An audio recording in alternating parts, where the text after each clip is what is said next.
Yeah. But no, the radiation has gotten out. Escapees from the mental institution. Yeah. Well, that's not a stretch either, is it? All righty, hey, welcome everyone. This is our directors panel and our last panel of the first day, or I guess technically we're the second day of the film festival. I had to miss last night's festivities. So, I just got the names of all the directors like a couple of hours ago, so I don't know any of these guys.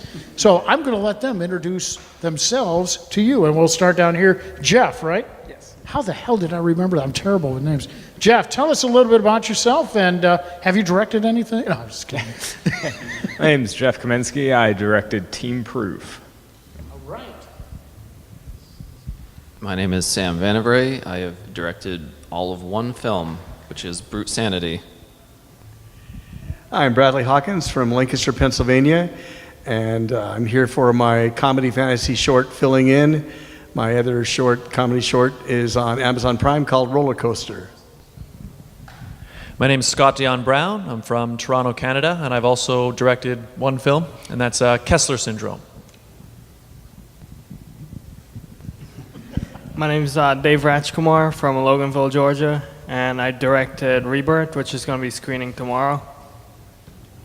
Hello, my name is Patrick Gerard. I am the director of Slumber Still. Where are you from? Long Island, New York. Hi, my name is Michael Mingoya, also from Long Island, and I am going to be co-directing Slumber Still 2, the sequel to the movie we have here in the film festival, with this gentleman. All right, let's get right out of the blocks here, because we've talked a little bit today about monster movies and horror movies and the influence they've had on us. But I think there's probably a lot of people out there. They know a lot about actors. They know a little bit about the business. Directors and what drives them and how they got into the business, not as well known. So let's talk, and people just feel free to jump in whenever you want to, about some of the influences you had. What led you to want to get into this crazy business, because it sure is a crazy business. And don't be shy. I don't actually remember a time when I didn't want to make movies. It was the first job I ever wanted. Although when I was a kid, it never occurred to me that there was a difference between the in front of the camera and behind the camera part. They're completely different jobs. But at the time in my mind, I would make movies and then I would be in them. That's what I did for this movie, actually, Kessler Syndrome. But I don't know if I enjoyed doing that as much now that I've done it once. I would rather be doing one or the other. But yeah, I've always wanted to make movies for as long as I was. You're right, and I've heard a lot of people say that, because as you start out usually as an actor and then get into writing, and then you think, you write, hey, I've done it, written parts for myself. And then when you get into the process, it's like, what the hell was I thinking? Because it gets involved. A director has to see the whole picture. An actor can focus on a specific aspect of it. So, absolutely. So don't be in any more of your movies. Exactly. I came more from the writing side of things originally, but I always did visual arts as well, just I never connected that to the writing. So then I think by combining them together, that's just barely enough for me to communicate to the director of photography what I need visually, and I've already got the writing part for the story. Did you find that you overwrote before you made that connection? Like dialogue's very hard to write. I think that's something that really takes some learning. Yeah, it just takes a lot of writing bad things, and then eventually they start getting beter. Because in my early years, trying to experiment and doing short films, and fresh out of, I was a smart college kid who knew everything, I would tend to tell you everything with words, and someone said, there aren't pictures with this. Right, I see. And you know what I mean? And so many times we see some early films. I cheated a little bit on my last screenplay because I knew I was going to direct it, so I was allowed to, put things in there for myself that I knew I wouldn't normally, give another director. I come from a writing perspective too. I love storytelling. I always loved telling stories since I was a kid, and I used to write short stories, and then I got into writing plays, and then finally into screenplays. But I think getting into directing was that I had such a vision of what I wanted, and I had to put myself in a position to be able to execute that. So, you know, because sometimes what's on page and what you want to see could be two very different things. So I really wanted to put that out there, you know.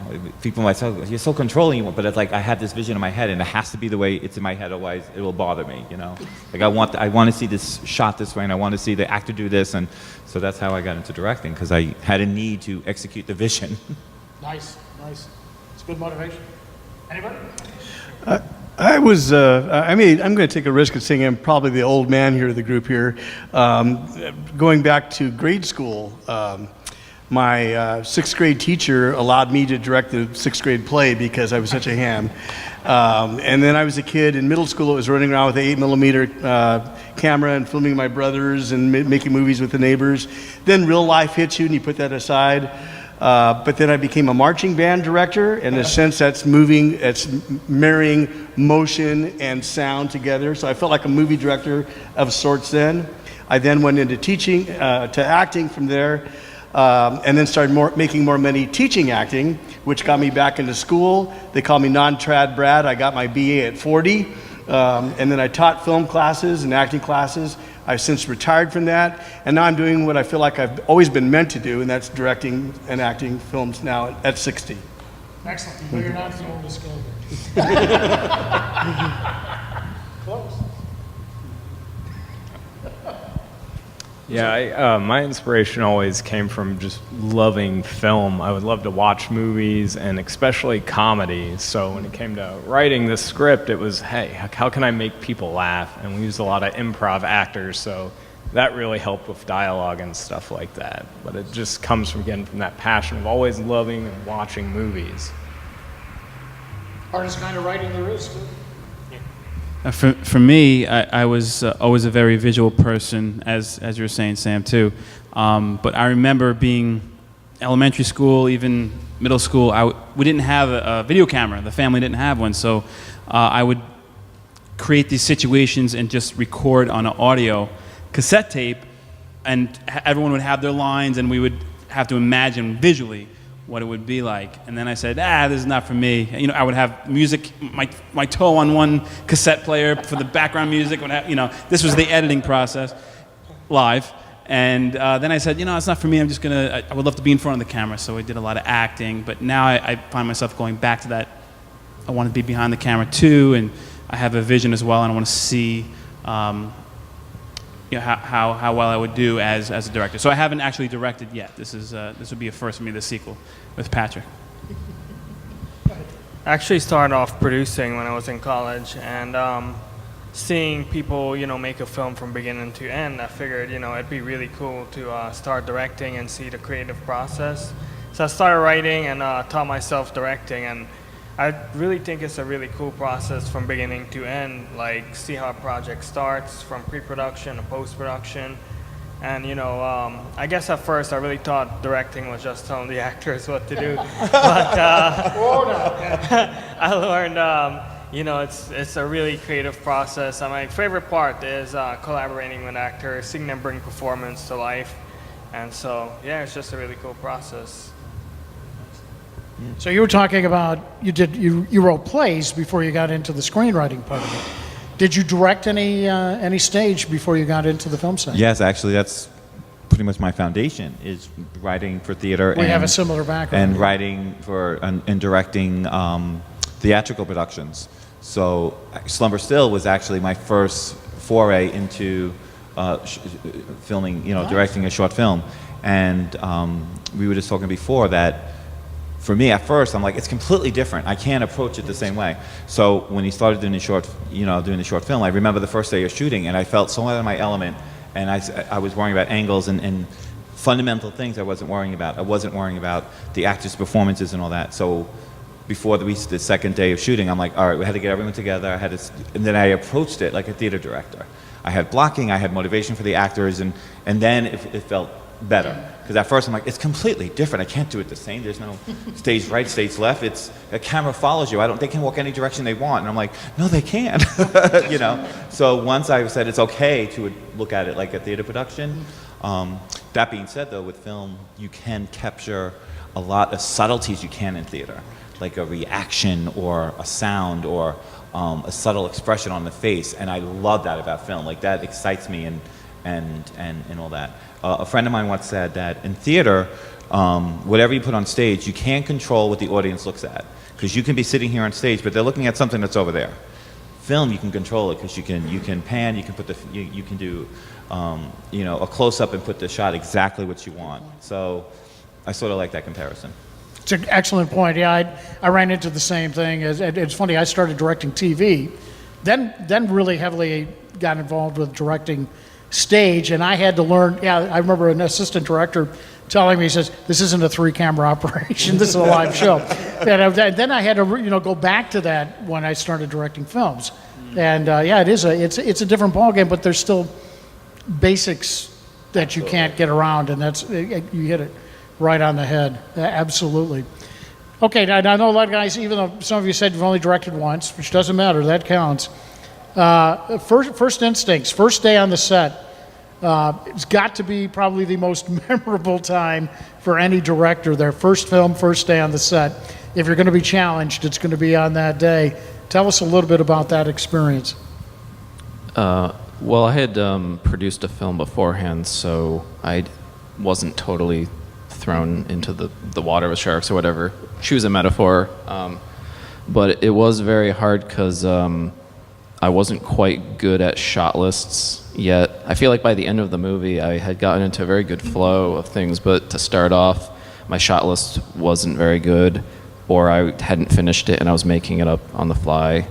And luckily, I think on the first day, I only had 2 or 3 actors, so that was a good choice, because then on the second or third day, I had tons and tons of extras, and it was a little bit of a disaster because the set was falling apart and everyone had to wait, and the shot lists weren't finished. Yeah, I remember being on the set of a movie as an actor where I was trying not to step on his toes, but it seemed like it was a little chaotic, and I said, "What's the shooting script say?" And he says, "Up here." And I went, "Oh, jeez."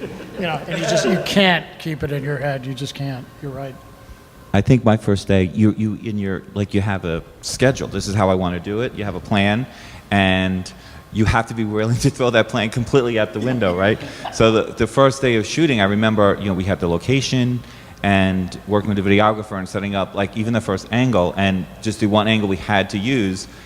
Independent, film. We're shooting at, a friend of ours' house who went away on vacation. He said, "Use the house." I'm like, "All right," but he had a huge hole in his wall. And that, for whatever reason, that's the angle we just had to use with the lighting and all that. So, there's a whole big hole, and this brilliant man's like, "We got to incorporate it into the script now. Like, there's a big hole. It's like another character in the play. This hole, and so we sort of had to go back, and I had to write something to address the hole. So I think that was the one thing I learned really quickly, is that you have a plan, and the plan can go completely up in smoke, and then you have to have a contingency plan, and then another contingency plan, and sometimes just put your trust in yourself and your team and in God that you'll get something that you could use, So that was the first lesson I learned. It reminds that classic story, Steven Spielberg and Jaws. The shark never worked, and he made a better film because of it. It was a much better movie. So, yeah. Yeah, my first day, I realized when we were setting up, the scene we were going to shoot on our first day was a simple scene. It was just a simple dialogue scene between 2 guys in our space base in my parents' basement. And I remember at the time I had allotted, I'm like, this should be done like 3-4 hours. And yeah. So then, so now we're getting to 2 a.m. and we're still going. And it was just, it was awesome. It was the most fun 15-hour day of my life. But I felt bad for everybody else. But it was awesome. But you learn a lot about just what seems really simple in your mind. In fact, this entire film for me was my entire concept of the movie, I wanted to try to make a movie that was simple, just to get my first one out there. And in trying to be simple, it ended up being way more complicated.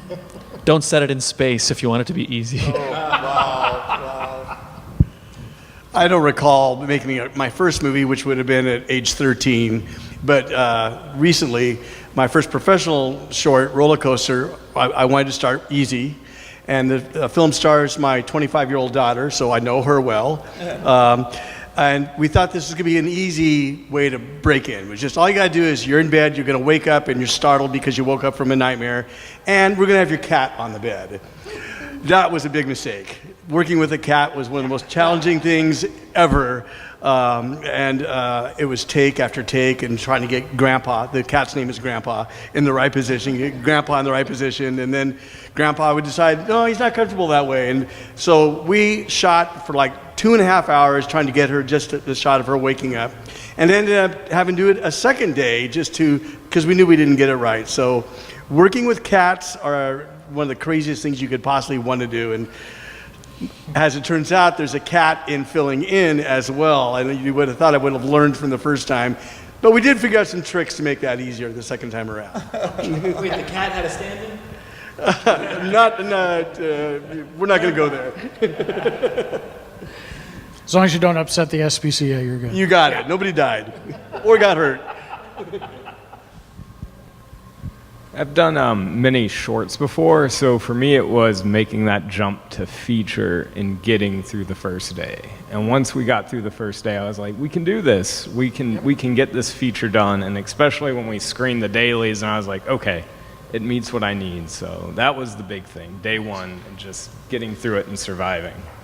Yeah, I've heard many directors say that their trick was to pick the simplest scene in the entire script, no matter what position it's in the script, and shoot that first and get it done and wrap and get that, and then you're good to go. Our first day was a half day at one location, and I think we had like 4 or 5 scenes, so we got through it pretty well. And you're right, that was just like, yeah, we can do this. Anyone else? Any funny stories? You got to have a funny story. First time I directed was about 5 years ago, and I was doing this web series. It was an improvised web series. It was a comedy series about 2 guys who want to make it in the film industry. And all the actors, I gave them bullet points or whatever, and they kind of improvised. I gave them an outline or whatever. Anyways, I was directing, and the guy who was running the camera, he was the producer. He was teaching me how to direct too. He couldn't make it the day of shooting, so the night before he sends me a long list. He's like, you're gonna have to run the camera, you're gonna have to know what f-stops are, and focusing and all that. So I didn't get much preparation done, but I was able to teach myself how to run the camera and all that, and still give the actors pretty good direction. But I learned from then that you just prepare a lot more from then. So it was just a stepping stone, but it was a pretty good day. I think you bring up a good point, though, that as a director, indie film director, you sort of have to be willing to jump in and do anything. Because you were talking about cats. Our first film, a friend had 2 cats that no matter what we do, they would jump into the frame. So I was a cat wrangler as well, trying to catch the cat before the shot. But you have to be willing. Anything else to do, right? Yeah, it's just like. You locked them in the room. Somehow they got out. And one of the actors, she's like, "Can I just have a cat? Can we just establish I have a cat so we don't have to worry about it anymore?" But you have to be willing. You do everything, because it's your baby. So whether it's like, hey, I'll fry I'll grill a hamburger for craft services if that's what we need to get done. The one thing I don't know if any of you have done this. I don't know if I can ever direct myself because I'm a performer too, but being in front of the camera and behind the camera. It's tough. He's done that. He's done. I can't do that. It's just too much. I think I'll be like stir crazy and a little schizophrenic. So I have great respect for anyone who does that. Because you have to worry about everything. Then like, oh my God, I have to worry about lines and how I look. Oh, too much. Well, yeah, that's what I did for this film that I just finished for my first film. Because again, see, the film I wanted it to be also like work also as demo footage as well. So it was kind of, I was hitting it from both sides. But yeah, I got to the first day arrives and I'd been so busy building the sets and painting and all this stuff. Then I got on camera, I'm like, oh, I don't really know my lines very well. And it's a completely, yeah, I say I'll never do it again, but I probably will. And there's nothing worse to being the writer and not knowing your lines, and they go, "Didn't you write this?" I was like, "That doesn't mean I remember it," So I did the same thing. My joke was always like, "Who wrote this crap?" Of course, it's me. But with my I thought I was the only one that used that joke. Okay, somebody else. One thing though is that for scheduling though, if you're directing and in the movie, you're always already there, so you don't. There's no excuse. it's sort of funny because as a playwright, and I'm very protective of my written word. So if an actor wants to modify something, I think I twitch a little bit. I'm like, what? Oh, you want to change the line? You want to cut what? But then it's funny, like when I'm directing the film, I'm like, all right, it's not coming out. Just cut that, and it's because you take wearing the second half. But I know when I was a playwright or just had the written word out, I'll fight with directors who are directing my stuff, and I'm like, oh no, that word "the" is the entire sentence. Leave "the" in that sentence. I don't care what your actors say or your stupid motivation. Now I'm like, all right, it's 15 pages too long. We'll have to trim. Because you wear the different hat. So I thought that was there's always a learning curve, right? As a director, there's always a learning curve. So I'm learning as a writer as well. I was going to say, you'd appreciate this. I had a chance as a creative director at a professional theater. We got a world premiere dropped in our lap. New York writer, and he wanted to premiere it at our theater, and he allowed me to direct it. And the business director of the theater, or the business manager, said, hey, I got a surprise for you. The writer is going to be here for Hell Week, for Tech Week. And I went, can I kill you now, or you want to take a rain check? And of course, this guy, we couldn't touch anything. The play was a half hour too long.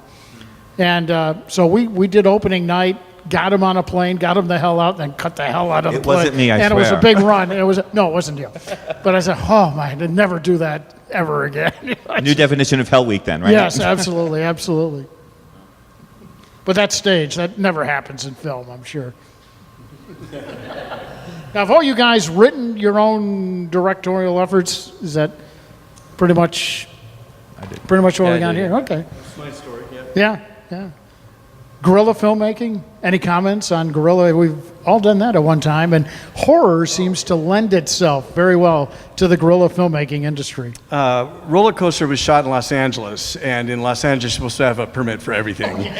But the best story I have about shooting Roller Coaster was that we went in this building and where my daughter's supposed to be looking for where her audition is going to be. It's a story about a horrible audition experience. We were thrilled with the shot. Come out to our car where we were parked and we're talking about, man, I can't believe we just got by with all that. And as we're talking, this lady in uniform is walking towards us and we're just ignoring it. And then I notice she's going up to the meter. And I go, oh. And she goes, don't bother. It says red. I'm going to write you a ticket. And I was as close to the car as I am to you. So, but she still wrote me up. I was so ticked off. $75 parking ticket right there. And then I said, you know what? I'm mad, but we're going to use this. So that ticket ends up being in the plot. So on the spot, we figured out a way that our characters are going to come out after this audition, and she sees that she has a ticket. So the ticket is in the movie. So use everything for your production value. Absolutely. Now, do you guys all have acting backgrounds as well? Did you start as actors and become directors, or are there some that just pure directors, just got into it as a director? Well, actually, I tried to make some movies with friends in high school, and we were in them. And I tried to learn about acting, but I just really didn't get it. And so then many years later, I tried again and took some classes, and then it started to actually make more sense. And I think that also helped with getting into directing, I think, to be able to work with the actors. Because I'm wondering if, as a director, you think starting out as an actor is a good way to go. I mean, does that give you an edge over it? Because there are some people out there that do nothing but direct. They've never acted before, and do they not have the advantage that maybe a former actor, or does a former actor overthink it too much? I mean, I'm curious to see it from both angles. Where I live in Lancaster, Pennsylvania, most of the local indie directors are camera guys, and they have great full-time jobs where they're making commercials and they're making money from it routinely. I'm kind of the oddball in the area where, as far as a director, I know that's a red because it says red on the side, but I surround myself with teams of people who they are experts at what they do. And as a former actor, and I still act, that's where I feel my strength is getting the performance out of the actors. And then in post-production, I'm an editor up here because, like you, I was cutting and pasting, and putting that 8mm together from the very beginning. So I've always edited up here, but I don't try to pretend to know how to use Adobe or Final Cut. To 10 years ago, I was considered in the school district I taught, I was considered the iMovie ninja, but that was when it was iMovie. But when things changed, it's like, I'm too old to learn this. There's young guys that know how to do this. I'm going to stick to what I know how to do, and that's how to get a performance out of an actor, and let the younger people, know how to use Adobe. But I'm still the editor up here, so I get what I want ultimately anyway. Somebody else, though, is the hands and the fingers and does the tools, and we collaborate together and make movies. Yep, that's perfect. Yeah, I started as an actor as a drama major in high school. I think it helps because, most of the acting I did in high school was theater acting as well. So when approaching, I think it makes it easier, you kind of have an idea of how an actor might approach something, so you can kind of, get on their level easier and just speak to them how I would want to be spoken to. So I think it probably helps. I don't know if other people have other stories with it, but that's how I've always thought about it. Yeah, good point. I ended up taking improv classes because I felt that would just help me as a storyteller far better, because with improv, one of the rules is you listen. And it also introduced me to a big pool of actors, because now I knew all these improv actors. So I don't really like to act myself, and I don't want to, but I just took the classes to teach myself. So Yeah, that's a good experience. Yeah, I can't hurt. I started as a theater actor, and I thought it was an easy transition. And they were shooting a film there, and they needed extras. And so I said, let me go. This would be a nice transition into that. And I wore a tie that day, so they ended up saying, you're going to be, I got a speaking part as this extra. Nice. And because I wore a tie. And, but it was weird for me, because I remember they kept on you just walked out of frame. Oh, all right, because I felt that. And finally, I did a couple of times that they threw a sandbag, so I couldn't walk past there. So if you ever see, you probably see my leg going out, here's a sandbag, and I hit it, because I was so into the character, and I was hitting the mark and all that. It was such a whole different medium for me. So theater acting, film acting, not my background. But I do, as a director, it helps you relate to what the actor's going through and helping them find a character and their motivation. And when they're not feeling good about themselves, because as performers you all feel that, that was a horrible performance, I'm not feeling it today, I don't have the energy. So I feel like that helps me try to connect with them and ignite them a little bit. So I think that helps me in that way. Yeah, I don't know how many of you have a sports or athletic interest, but it's almost like coaching. It's like I coached basketball years and years ago, and I was coaching junior high kids, and a lot of confidence building, and we didn't always have the best players on the team, but we always did extremely well. They always overdid what anyone expected they would do, and I realized the importance of delegation, and I was able to take that into directing, which was very, very helpful. And trust your people. If you got good people around you, trust them. Don't micromanage. Let them do their job. Actually, I found the coaching thing to be that is a lot. I've directed a few, this is my first film, but I've directed a few indie music videos, different indie bands in Toronto, and with a lot of those ones, you're not working with actors. You're working with somebody who's either a musician or it's their friend, or just a good-looking person who they know. And in that case, there is a lot of just confidence building. You're just trying to be because it's a music video, so there's no dialogue in a lot of those times. So really, you're just trying to be look, you're doing a good job. You're doing fine. Look, you're just kind of sad right now, so just think about something sad, and you're just that looks great. And it's so much to just picking up their ego when you're working with non-actors, I guess. So that leads into my next question. The biggest challenge you guys as directors have on a set?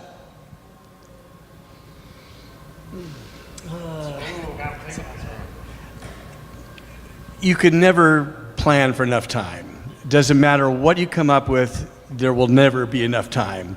And I think one of the things I learned most on filling in my latest short here is that to plan your schedule based on what you yourself believe the movie needs, and not what any one individual on your team needs in order for them to be able to work on it. So we had a tight schedule, and I knew it was a tight schedule, so we had long days. So my next project, as much as I may want somebody on that project, I've got to do what's best for the film and say, this is going to be a 7-day project. We can't do it in 6.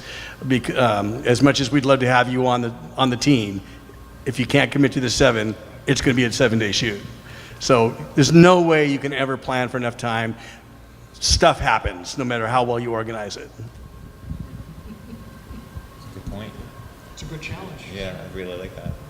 I'd say one of the biggest challenges is self-editing, like on the spot. Like, does this line need to be here? What about this scene? How does this scene fit the next scene? How does this scene fit the end of the film? Does it all work together? Can I cut it? Do I add to it? What do I do? So that, I think, is probably the biggest thing, is keeping your eye on the small parts and the big parts at the same time. Yeah, that's a tough part.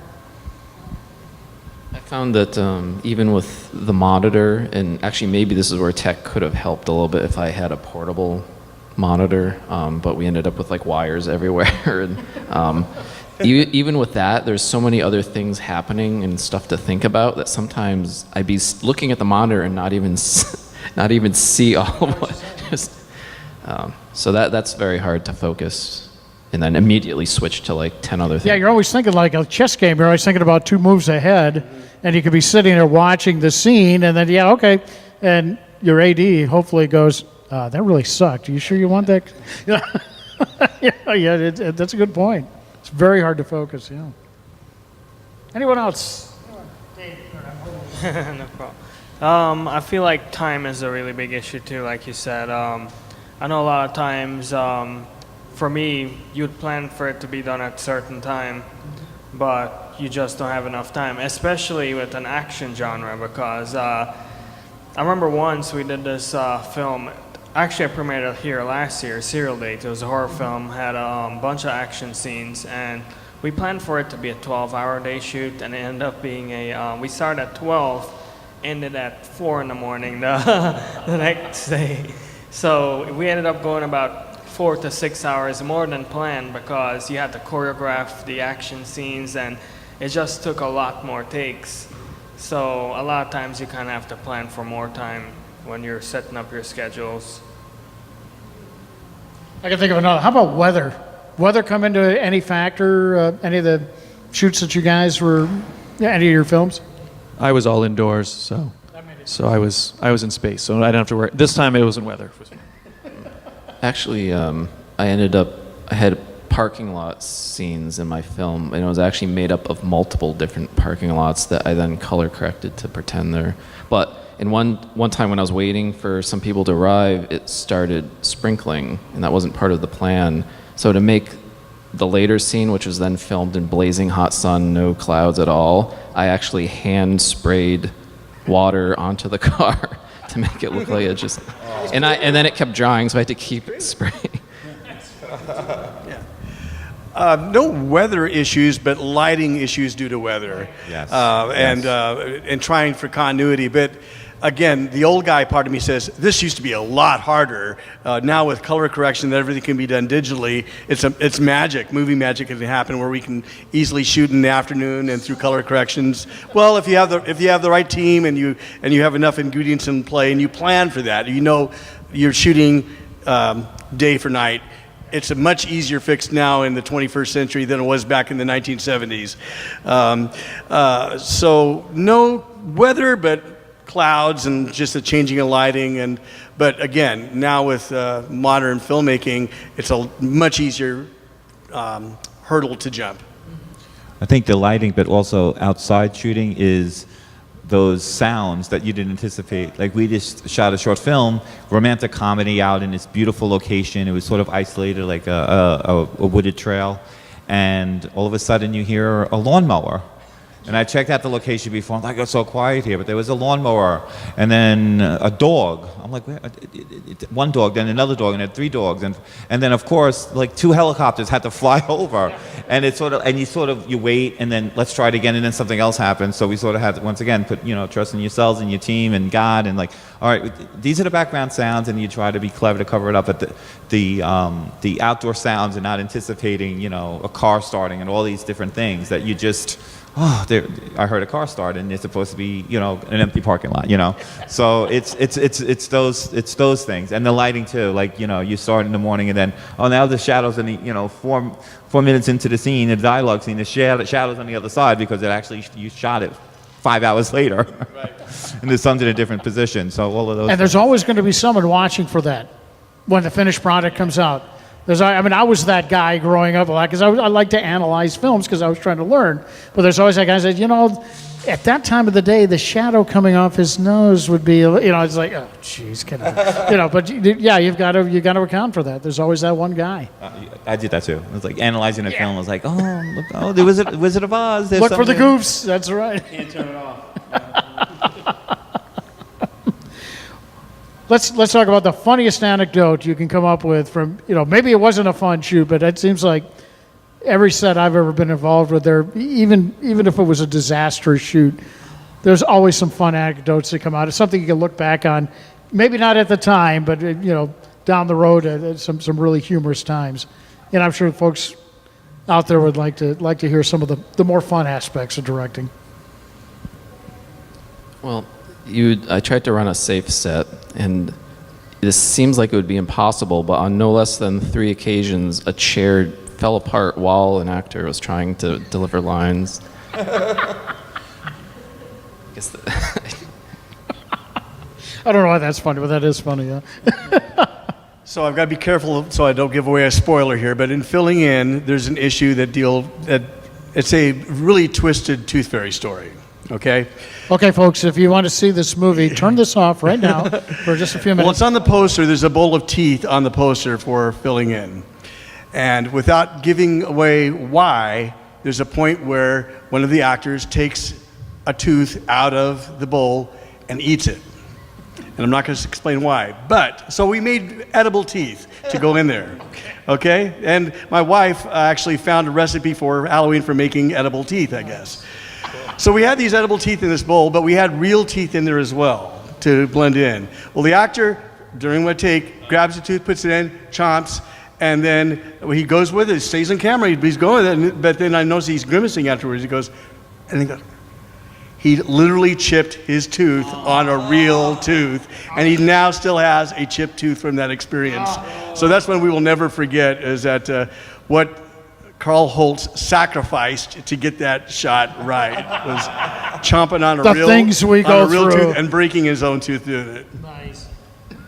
Actually, one advantage with the safety side is because I was this actor in my own movie, I was willing to make myself do things that I would have maybe been worried about getting other people to do. Like there's one scene where my character is covered in slime, and for slime I ended up using like soap from just like from the grocery store or whatever, soap, hand soap. But it got all over me, in my mouth, and afterwards I went in the shower and I couldn't, every time I would rinse my mouth and spit, there was just more and more bubbles coming out. And after it ended, I'm like, I wonder if this can't be healthy. Like can't be something that should be good to be ingesting like this. But in my head, I'm like, well, I mean, it's me. I mean, I'm not going to sue myself or anything. But it was fun. But yeah, it was kind of scary how long the suds just kept coming. That's almost a movie in itself. That's a nice scene there. Yeah, we needed an exterior shot of a restaurant, and we get there, we do blocking. We had permission. Our executive producer had secured the location, and our producer goes in to talk to the manager and tells him what our story is. And our plot is about paranormal investigators, but it's a comedy. So the producer tells the guy, hey, we're doing a movie about ghosts, and it freaks the owner out. And he says, because you're doing a movie about ghosts, I'm afraid of ghosts coming and haunting our business. So he kicked us out of the location. Very friendly. The next day, he supplied our crafty for the day. So we took one of the sandwiches and put it in the movie. Oh, and it made our poster as well. Yeah. It made the poster? Yeah. Oh, that's awesome.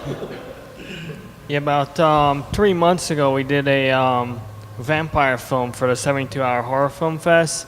So I went to Party City and bought these vampire teeth. So pretty much you have to boil the mold, and then the actor puts it in their mouth, and the teeth would clip on. So there was about 6 or 7 of us who were vampires, and it wouldn't work for like 5 of us, and it worked for the 2 lead actors. So we decided, all right, the rest of us will just we're not going to show our teeth. We'll just make it work for the other 2, and it worked. It was just funny that we wasted about 5 teeth.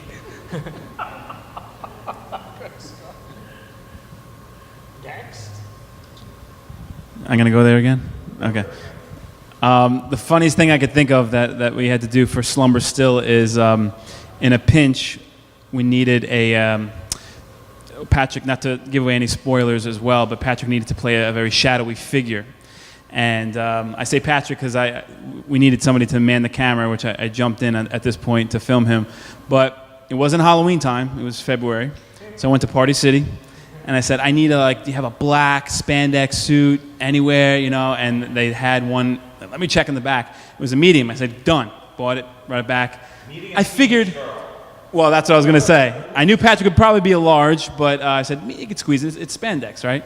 But then it says, medium boys, 10 to 13. And needless to say, he kicked everyone out of the set before he got into that suit. And it was also very late at night, so we got a little punchy and tried different things that did not make the final cut at all. Because and we're appreciative of his that, hair was yeah. hanging out at some point to look like a little bunny tail on his head. So, yeah, that was an experience. We actually did, trying different things, and Michael was the lead character, and called The Presence. They were going to try a shot where the presence, as he was sleeping, came from behind him in the bed or whatever. So it's just, you see this black stretch suit coming over him on the bed with my hair sticking out of the top. I look like a troll doll. Needless to say, it would be a comedy if we used that. But we actually put a DVD and we put it like a blooper reel, and we put that in the blooper reel. I would, yeah. But that was, that suit forever. I'm like, I'm going to save it forever. And like when he gives me a hard time, I said, I wore that damn suit for you. That was way too small, but. Well, folks, we're just about out of time. So last words from everybody. Here's your chance to say anything you like about being a director, becoming a director, advice for folks, future directors out there, whatever you want. This is your moment.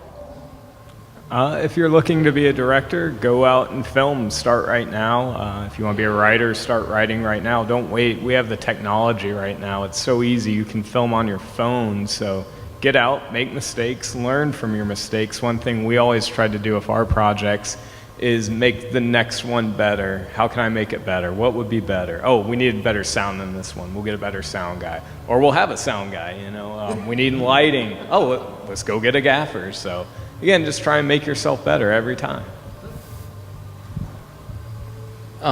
Even if you're making something, even if you don't like it, after you've made it, just finish it anyway. You'll feel good about that. And all the actors will feel good as well, because it sucks for them if you do something 3/4 of the way and then just like, oh, I don't like this anymore. And I realize that life can get in the way, but try to push through and finish it. No, my microphone. Be a big dreamer, but take action to make your dreams happen. Don't just let them sit as dreams. You got to take a step forward every day.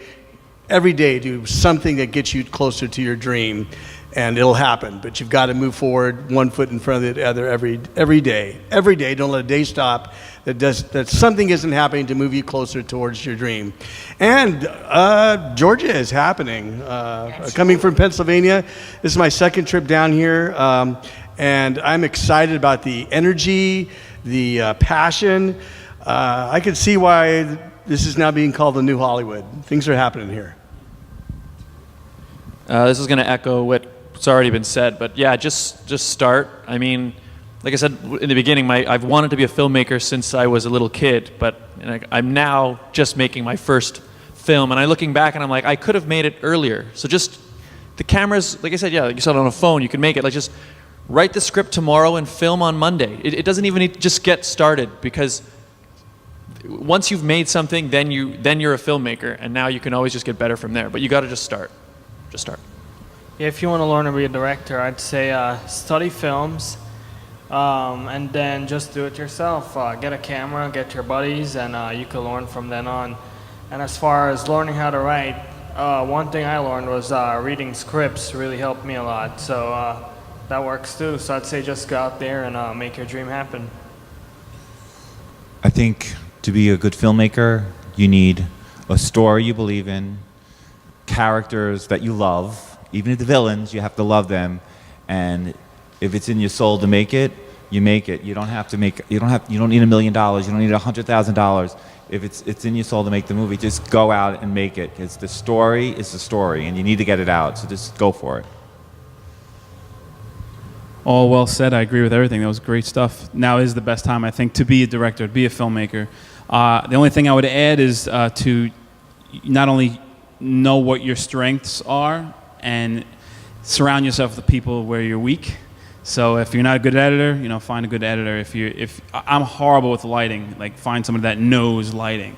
As I think we all know how hard that is to get just the right light. Even though it is much better, like you said, now than it was in the 70s, it's still it's such a huge strength to have a good lighting person. Thank you, gentlemen. Thank you. Thank you, and I hope you enjoyed our directors panel. I think tomorrow we're talking about sequels, right? No, I'm just kidding. Get out there and make it. That's right. Follow your dream and finish. That's probably the most important thing. I can't tell you how many films probably some of us have been involved with that never got done, and there's nothing worse It's that in the last world. 10%. That's right. That's right. So finish it, and thanks for being a part of it. And we are here at the Something Wicked Film Festival. We'll see you for the next panel.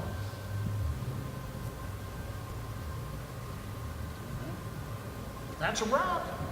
And the lens cap off.